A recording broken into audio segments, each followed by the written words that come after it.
Bună, dragii mei! Bine ați venit pe canalul meu, eu sunt Beatricia. Astăzi vă invit să facem împreună un tort bogat de ciocolată și zmeură. Aroma sa intensă fiind inspirată de trufe de ciocolată. Este o rețetă vegană sau de post, iar pe lângă rețeta tortului vom face și niște trufe vegane pe care le vom folosi pentru decor. Haideți să începem!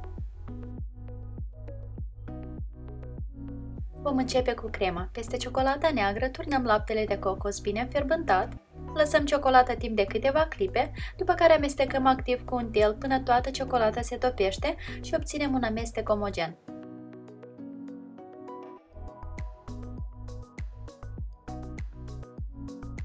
Acoperim crema cu o folie alimentară și dăm bolul la frigider timp de câteva ore pentru a se întări.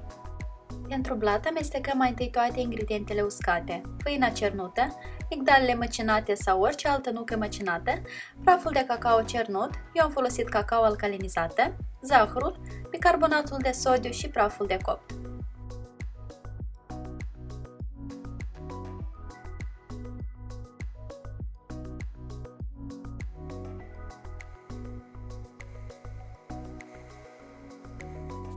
În continuare vom amesteca ingredientele lichide, laptele de cocos, pasta sau extractul de vanilie, uleiul de cocos și sucul de lămâie. Amestecăm bine și turnăm totul în bolul cu ingredientele uscate.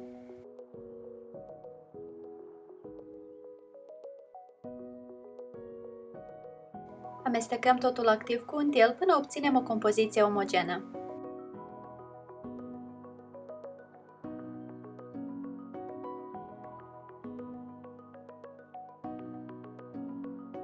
Turnăm compoziția într-o formă de copt sau un inel cu diametrul de 18 cm, uns pe margini cu puțin ulei.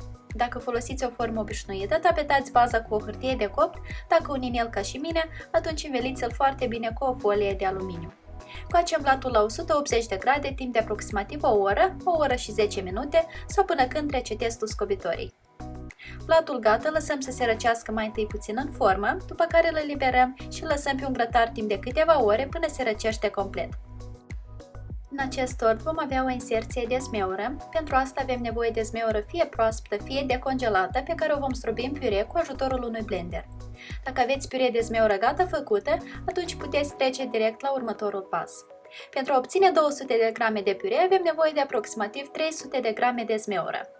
Transferăm piureul într-o cratiță, strecurându-l printr-o sită pentru a elimina cea mai mare parte de semințe. Adăugăm sucul de lămâie, zahărul și agar-agarul.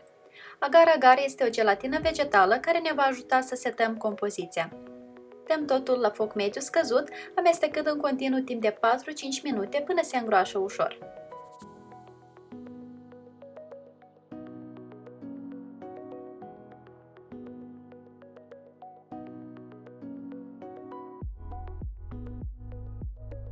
Turnăm compoziția de zmeură într-o formă sau un inel cu diametrul de 16 cm și o dăm la frigider. Spre deosebire de gelatina obișnuită, agarul se setează foarte rapid, la o temperatură de 40 de grade, el deja se prinde, așa că compoziția noastră va fi setată în decurs de doar câteva minute. Când suntem gata să asamblăm tortul, adică blatul e bine răcit, iar inserția de zmeură este setată și răcită, putem finisa crema. După cum vedeți, ea s-a întărit, iar acum o vom bate cu mixerul timp de câteva minute, până se deschide puțin în culoare și capătă o consistență asemănătoare cu cea de mus.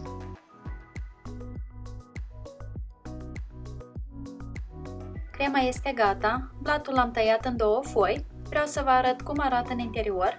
Este un blat foarte pufos, dar și foarte fragil în același timp, conține multă umiditate și nu necesită însiropare. Introducem prima foaie în aceeași formă sau inel în care am copt blatul și aplicăm un strat de cremă.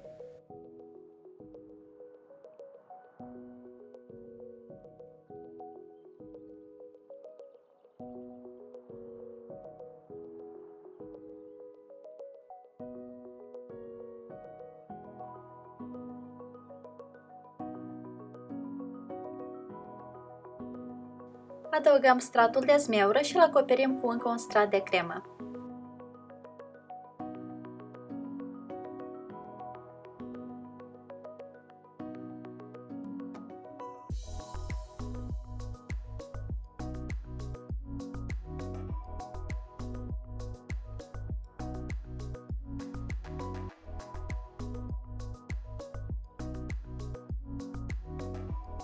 Introducem și a doua foaie de blat și o acoperim cu un strat de cremă. Eu am ales să păstrez acest tort în stil naked, însă dacă doriți să-l acoperiți în întregime cu cremă, atunci va trebui să măriți puțin cantitatea de cremă. La această etapă dăm tortul la frigider pentru minim 2-3 ore. În continuare vom pregăti trufele de ciocolată. La bolul cu ciocolata neagră adăugăm laptele de cocos bine înfierbântat și amestecăm până toată ciocolata se topește. Dacă ciocolata nu se topește în întregime, atunci încălziți bolul puțin fie pe o baie de abur sau la cuptorul cu microunde. De data aceasta avem o cantitate mai mică de lapte și s-ar putea să nu se topească din prima. Acoperim ganașul obținut cu o folie alimentară și dăm compoziția la frigider timp de 2-3 ore sau puteți să o pregătiți și cu o seară înainte. Când ganașul s-a întărit bine, putem modela trufele. Luăm ganașul cu o linguriță și modelăm trufele în formă de biluță, după care le dăm prin toppingul ales. Eu voi folosi astăzi praf de cacao, varianta clasică, și smeură leofilizată pe care am măcinat-o într-o pudră fină. Trebuie să lucrăm rapid pentru că crema se încălzește de la căldura mâinilor. În cazul în care ganașul devine prea moale și greu de modelat, îl mai dați un pic la frigider. Puteți experimenta cu diferite mărimi, eu le-am făcut pe unele mai mari, pe altele mai mici. Trufele obținute le păstrăm la frigider. A sosit momentul să decorăm tortul. Eu îl voi decora cu zmeură leofilizată, trufele pregătite și câteva fructe de zmeură proaspătă.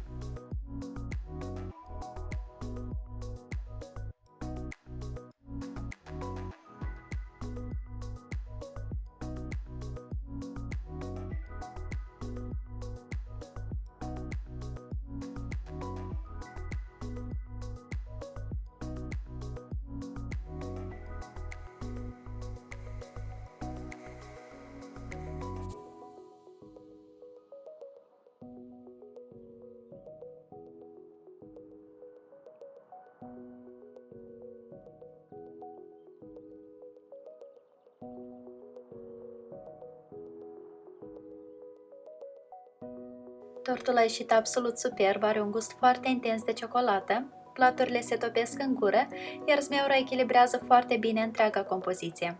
Dacă vă plac aceste arome, vă îndemn neapărat să încercați și voi acest tort.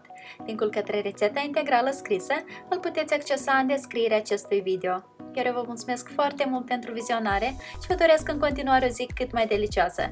Poftă bună! Pa, pa!